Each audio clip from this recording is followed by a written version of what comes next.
last week you were really animated. You were animated. You were a little upset. You were telling me how ridiculous it was. Then I made the statement that LeBron James, now going to the finals with the Lakers after being there with Cleveland 2 different times, and with Miami, how no one else could have done that. And you were like, well, Michael could have done it and all this stuff. Here's another reason they couldn't have done it. One is just a position that he plays. Like if you have a point guard, a 6'1", 6'2" point guard has a lot to make up for. Because, okay, you're dependent on a big man, you're dependent on all these things. What does that got to do with Michael Jordan, Michael? Well, Michael Jordan... Because he was neither 6'2" nor a point guard. So what are you talking about? Okay, Michael Jordan. Well, I'll tell you what Michael Jordan couldn't have done it. I'm glad you mentioned him first.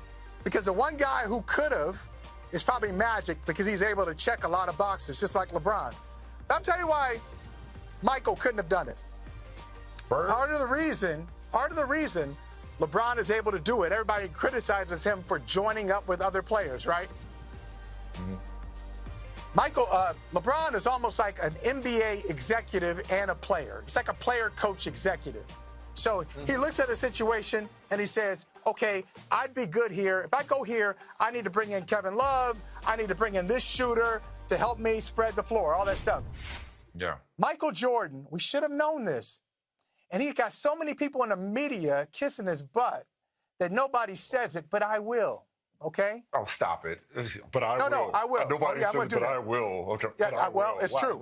It's true. Watch this lukewarm take. Go ahead. What you about to say? No, it's not lukewarm. It's not lukewarm. What? No. What? You know why I'm telling the truth? You watched The Last Dance just like I did. Okay, everybody just say, hey, Michael this, oh, this is great. Let's tell the truth about Michael Jordan. Even when he played, we should have known it. He was a terrible evaluator when he played. He used to tell Jerry Krause to bring in all these North Carolina players. That's who he wanted to bring in. And Krause was like, no. So Krause was a better evaluator. Michael Jordan, the player, was not a great evaluator. And now we know he's not a great evaluator as an executive. LeBron James, part of the reason he's able to get so many teams to the finals is he's a better evaluator of talent than Michael Jordan. So that's what's part of getting him to the finals so often. Jordan couldn't have done it. Maybe Magic could have. I can tell you, I know Jordan couldn't have because he didn't evaluate talent like LeBron did. Bro, that was like reach like a mug, dog. Okay, listen. That's a good one, though. First of all, that ain't lukewarm, though. That ain't lukewarm. That's hot. No, not even. It's really, really cold. Where do I start? God, you said a bunch of bull. All right, what's up? Okay, we'll knock it down. I did last week, and I thought you'd be over it, but apparently you've been sitting with this all weekend. My issue was the idea that Jordan, Magic, Bird, Kareem, any of the all-time great players in NBA history, that you said they could not have done it. When I think that's how hard it is what he's done. You realize how difficult this is? What he has done here? I do. Wait. I do. And I'm going to give him props for it. But I just want to kind of like do this one section at a time. Because we actually agree on a lot of things that you said. But specifically as it relates to what past greats could not have done, I just think it's a moot point because they didn't go that route. They didn't. But to say that they could not have, I think is like ridiculous because that's just saying that LeBron is far and away better at basketball than any of the aforementioned greats. So that's but if I felt that way, because they could have changed franchises the same way he did. No. And if I felt that way, if I felt that he was far better than those guys, I would just say he's a better player than them. And I don't know if I can say that. Well, the talent you didn't. No, you didn't. But the talent evaluator part, he didn't draft Kyrie. Let's just go backward. He didn't draft Kyrie Irving. He didn't trade for Kevin Love. Now, he didn't draft Andrew Wiggins to trade for Kevin Love. No, he may have given. He traded for Kevin Love. He may be at the top of the call sheet. Okay, it doesn't take a genius to trade for a dude that was a white Moses Malone in Minnesota in terms of his statistics. How dare you? Okay, so I mean, listen. Moses. How dare you? He is. How dare you? No, I'm just not even close. I said in terms of his statistics. Stop it. Okay. Okay, go ahead. But look at Kevin Love's numbers in Minnesota. They might not have translated to a lot of wins. Look at his numbers in Minnesota. But wait a second. I want to get off track. What I'm saying is, he might have been at the top of the call sheet. And he is one of the most brilliant basketball minds we've ever seen. He is a coach on the floor. People thought he was a difficult person to coach. When I beg to differ, I think he made the coach's job easier. We know he makes everybody better. He has a computer for a brain. He makes the right play all the time. I'm with you on his brilliance, okay? In Miami, he had a guy by the name of Pat Riley, who we'll show love to later, pulling the strings in Miami, okay? So I think Pat Riley knows how to construct teams a little bit better than LeBron James does. All right, so let's not put. He's the king. He's the king, but let's not make him the emperor. Okay, let's not make him the king of the world here for a second. Like, he had help along the way, like everybody else has help getting there. Okay, everybody else has help getting there from an organizational and a supporting staff standpoint. Yeah, okay. Look at the array. Look at the array of teams that LeBron James has taken to the NBA Finals, though. Yes, he's great. He's that great. Yes, I agree with you. Yeah, I mean, it's not all the same story. Each finals trip is not the same story. What is this, finals trip number 10? Now, so finals trip number 1, we both agree, was one of the worst finals teams I've ever seen. Yes. Like, how he got that team, and I'm saying it that way intentionally, how he got that team to the NBA Finals is just miraculous. I agree. And so I agree. Oh, okay, sure. 4 straight finals with Miami. I may have had some help. Dwayne Wade, Chris Bosh, right? Yeah, Pat Riley organization. But then to go back to Cleveland and get that team to the finals again and get them to the finals in perpetuity, pretty much seemed like, right? Yeah. And now to get this Lakers team to the finals again by the way, in bubble ball. By the way, people say, like, oh, it's the Lakers. You got Anthony Davis. People forget how bad the Lakers were. I didn't realize they won the fewest games in the league the 5 years before he got there. They were in terrible shape before he got there. Right. And there were people wondering whether he still could do it and do it in the Western Conference. And so just because it took him a year to get him there, and they're there a year or two, it is an accomplishment in and of itself, even though the Lakers have been there 32 times. But so I'm with you on LeBron's greatness. So with that in mind, let me ask you this. This is the question I wanted to get to you today. Because LeBron, this is the thing I really love that he said to Dave McMenamin from ESPN after the game. Asked about that 10th finals appearance. We put up the graphic a couple of times. More than all but 3 teams. He said, right now, it don't mean jack unless I get it done. So what would a finals loss? We're talking about what a 10th finals appearance means and how impressive that is. What would a finals loss, if anything, mean to LeBron's legacy if he walks away from this 3-7? I'm not asking you who you're picking. I'm not asking you picking, but I'm saying if he were to lose this series, I got it. What would it mean? Would it be a ding on his legacy? He's saying it doesn't mean anything unless he gets it done. I disagree. What do you think? I disagree with him because I don't think it affects his legacy. And you said this last week, and this is one of the rare things you said that I actually agree with. You said last week that why are we starting to count finals appearances?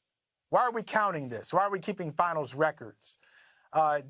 We've gone too far with that. And I agree, because the guy who's got his logo right there on the backboard, Jerry West, nobody talks about his record in the finals. Now, he went to 9 finals. Do you know what Jerry West's finals record is as a player? Did he win? I think he won 1, right? 1-8? Was it? Yeah, he's 1-8. He's 1-8, but we don't look at it as like, hey, Jerry West is 1-8 in the finals. No, Jerry West was a great player. Went to the finals a lot with the Lakers. They ran into the Celtics a lot, and the Celtics got a bunch of victories. But that doesn't diminish Jerry West and what he contributed to basketball. And the same thing with LeBron James. If they lose this finals, you can't diminish LeBron getting every time LeBron James comes. If he comes to your city, your situation improves. If he comes to your city, you've been upgraded. So what's that? That shot, I'm perfect time. I'm glad we brought up that shot right there. That shot of him he was sitting on the court with the confetti falling down, just sitting there deep in thought. And he was asked after the game what he was thinking. And he said, I started thinking about my journey, about the journey. As Frank Sinatra would say, I did it my way, which speaks to what you talked about earlier, his unique path. And that got me to thinking. I finally figured out how to look at this. It's taken me a long time. It's taken me 17 years. He hasn't always been in the GOAT conversation, but it's taken me the better part of a decade since we first started talking about whether he could catch Jordan or whether he had caught Jordan, whether he was better than Jordan. it's taken me a long time to actually see it the right way. Remember I told you I had the right answer about the LeBron v. Jordan conversation? Remember I told you that a little while ago? Let's hear it. Get to it. I'm getting to it. Let's hear it. Let's hear it. I want to hear this. Look at it. All right. So I told you before that, just to recap my journey along this conversation, I told you before that I felt like there was nothing that LeBron could ever do to surpass Michael Jordan in my mind. I didn't care how many championships he won, how many MVPs, there was nothing he could do. That's how I felt for a long time. What I didn't account for was him getting better with age. And so I've said recently, the last couple of years really, I was like, man, am I going to have to eat those words or rethink my stance on that? And the answer to that is no, and here's why. LeBron has actually succeeded not in catching Michael Jordan, not in surpassing Michael Jordan, but in separating himself from Michael Jordan. I think LeBron has done something. He's done something that no other player before him, not the late, great Kobe Bryant, not Grant Hill, not any of the heir apparents to his heirness, or any of the people who preceded Michael Jordan. LeBron has surpassed and transcended trivial comparisons by people like you to Michael Jordan. He is his own man. He is his own story. He is his own GOAT. He is no. I'm saying all of us. Like he deserves better than to be reduced to a debate about whether he's as good or better than Michael Jordan. He is not. But I haven't done that. I haven't done that. But I haven't done that. I agree with your larger point, but I just want to point out. I'm sorry. I don't mean when I say we, I mean people of our ilk. I don't mean you individually, Michael. I mean journalists, talking heads. He has surpassed, given what he's done, given the numbers he's put up, given his accomplishments on and off the court, he has surpassed being reduced to a debate about whether he's better than Michael Jordan. There's only one LeBron James. And regardless of whether or not you and I disagree about whether Michael could have done it the way LeBron has done it, the fact is that he didn't do it the way LeBron has done it. And here is the analog. I know you're going to love this. Here is the analog that is I think is appropriate. This is the best way I know how to put the LeBron James, Michael Jordan conversation. It is Prince versus Stevie Wonder. It is Prince versus Michael Jackson. It is a matter of preference. It is not a matter of body of work or ability or brilliance. They did it at the highest level possible. And completely different styles. Have done it in completely different styles. And there is no wrong answer. It's just, let's appreciate Prince. Let's appreciate Stevie. People used to like to put Michael Jackson and Prince against each other back in the day. I prefer Prince for the record, but he's still a king of pop, you know? So for Michael Jordan and LeBron James, I think it's something that is fun to debate, but we don't need to arrive at an answer. We certainly don't need to arrive at a consensus. I think what we can do is just step back and just continue to be witnesses. Go ahead. Let me just ask one quick question, though. In this Prince versus Stevie thing, who's LeBron and who's Jordan? I just want to know. I just want to know. I agree with you. I just want to know who's Prince and who's Stevie. Just so I'm clear. For me, since I go Jordan then LeBron, for me it's Prince then Stevie. So Stevie is LeBron in this analogy for me, and Prince is Jordan for me. I get the sense that might be flipped. I think Stevie is your guy, and then Prince is a close second, right? Yeah, that's right.